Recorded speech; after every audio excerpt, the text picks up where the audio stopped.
In the most significant anti-Naxal operation in Chhattisgarh, security forces earlier last week killed Dambala Keshav Rao alias Basavraju, the General Secretary of the Maoist.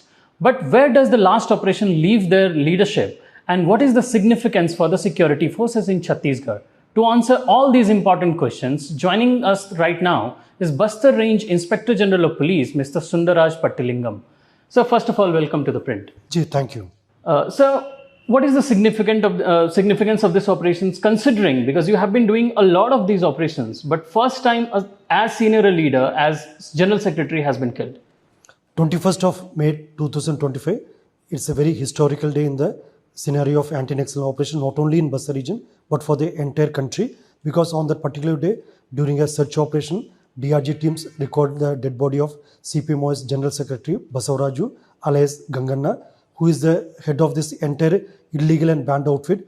Along with Basavraju, we recorded 26 other Maoist cadres' dead body, but CPM Maoist cadres, in their own press release, they have admitted of 28 casualties on their side during this particular operation. So this is a major setback to the entire CPM Maoist outfit, because earlier in 2024 also, we have record dead bodies of many senior level Maoist cadres, including the state committee level cadres, PLG formation cadres. So for the last couple of operation seasons, the CPM Maoist is facing a lot of setbacks and they are facing their end. So like we can call this is the beginning of their end. So hopefully in another very few months, like we'll be in a position to totally eradicate this CPM Maoist, which is a reason for lot of sufferings and sorrow in the entire Bastar region as well as other LW affected areas of the country. Sir, what does this latest operation tells about, say, the operation, say, accuracy and the accuracy of intelligence that your forces have been gathering? Because in the past and also in the recent past, there were critiques questioning that there were only lower formation cadres who were being killed. So what does it speak about your operation readiness and your preciseness of your intelligence inputs? Most of our operations are like specific intelligence based operations. While conducting these operations, like we take care of so many parameters, like whether the intelligence is very accurate or not, whether it is reliable or not. So and based on that, like we do a lot of preparations. Right now we have special forces like DRG, STF, Bastar fighters, then central paramilitary forces like CRPF, BSF, Cobra, ITBP, SSB. All these forces, like they have a very defined role. So per certain forces, they have a certain role to play. So altogether, we have a very strong ecosystem right now. And on the other hand, the Naxal ecosystem, they've weakened to a great extent, because over these years, like a lot many cadres of CPM Maoist, like they have been arrested for illegal activities, and few have surrendered, and many other CPM Maoist cadres' dead bodies has been recorded after various encounters. Right now, their strength is very depleted.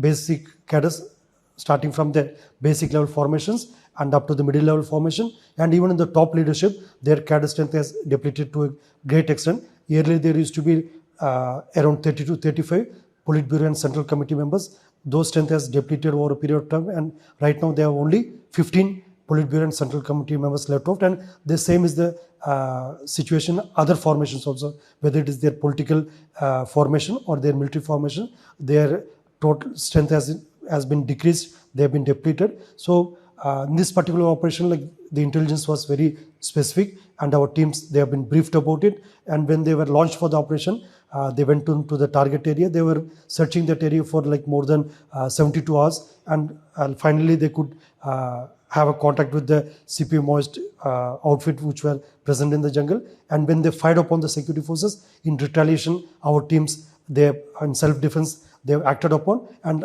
once the encounter has been completed, the exchange of fire has completed, then we could record total 27 Maoist dead bodies, including that of the CPM Maoist General Secretary Basavraju.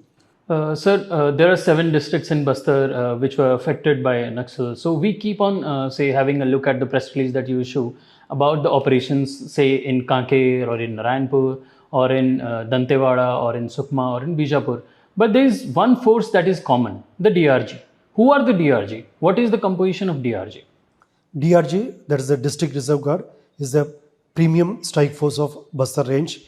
Like apart from other teams which we have, including like STF, Cobra, then Central Paramilitary Forces like CRPF, BSF, ITB, SSB, all together now work in coordination. Since DRG is being recruited from the local boys and girls, their district specific recruitment. For example, boys and girls from Bijapur, they are eligible for recruitment as the Bijapur DRG only. Same is that case with Naranpur and Sukma and other districts. It's a district specific recruitment, and these boys and girls, they have thorough knowledge about the local terrain, local customs, local language. It gives lot of advantage while they're going into the jungle for operation. Their physical endurance, their physical fitness, since they're from the local area, they know how to operate in this particular scenario. They're friendly with the jungle, they're friendly with the entire ecosystem and atmosphere. That gives a lot of edge for the DRG boys and girls who are operating in this area. And few proportion of the DRG Jawans, they are from the surrender Naxal cadres, who have been earlier with the CP Moist cadres. After surrender, then they're getting reintegrated into the mainstream, and after certain legal procedures and observation, we induct them into the DRG teams. They give lot of value to the entire team. So that way, DRG is been identified as the premium strike force in the LW scenario, not only in Bastar region but throughout the country. In other states, we have other premium striking force, but DRG, it has earned its reputation because of their hard work, because of their unique characterization. They have earned their name throughout the country. Sir, how much of the overall composition the surrender cadres accounts for? What is the percentage? So roughly speaking, around 80 to 85% of the DRG cadres, they're the freshly recruited local cadres, local boys and girls who want to join the security forces to safeguard their own region, their own community. So they have been recruited, and around 10 to 15%, they're the surrender cadres, who were earlier with the CP Moist outfits, but they decided to shun violence and they joined the mainstream. After inducting into the mainstream, they have been observed for a particular period of time. After that, if they are found to be of any utility for operational purpose, they have been inducted into the DRG teams. Sir, what's your assessment on the leadership of the Maoist? Who could be the next General Secretary? Who could be the next Basavaraju for Maoists? After the end of CPM's General Secretary Basavaraju, I don't think there will be any other cadre who will be coming forward to take that position, because in the last 2019, we have observed after demise of DKZC Secretary Ramanna, for last almost 6 years, there has been no one who has come forward to take the position of Secretary, Dandakanna Special Zonal Committee, though someone is officiating or acting as a secretary, but there has been no official communication from Moist outfits to name anyone as the secretary of DKZC. I'm seeing the same scenario for CPM Moist General Secretary also, because this organization is facing its end, it is breathing its last, so no one is coming forward, no one would come forward to fill up that post as a General Secretary of CP Moist, and there's no need of it also. It is not a constitutional post, it is not a constitutional body. The entire CP Moist outfit is a banned and illegal outfit. It doesn't need any leadership, and no one is going to come forward, and already this entire organization is in very bad shape. Its morale is hitting its lowest ever possible morale. They are facing a lot of deception, defection from the cadres. So the entire organization is in very bad shape, and I don't see anyone coming forward to take as the General Secretary of CP Moist. Okay. Sir, towards the end of last year, Union Home Minister Amit Shah had chaired a left-wing extremism meeting in Raipur, and there he declared a public declaration that Maoist will be declared end. There will be end of Maoist by 31st March 2026. It's around 8 months time that have been passed, and there are 8 months more to go. How far have you come from that time, and how far you still have to go? Last couple of operational season has been very decisive, and it has been advantage to the security forces. And in these two operational seasons, we have opened up so many operational base camps, which is acting as a effective launching basis for our operations.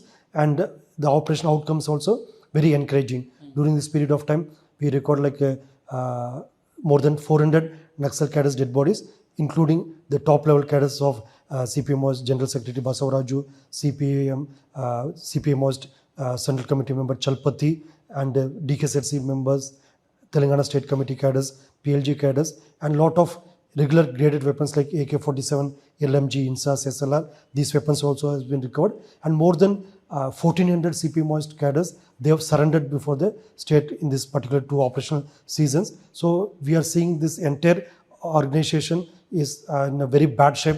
They are facing a lot of setbacks, and in most of the area, their area of influence has been limited. Their cadre strength has depleted.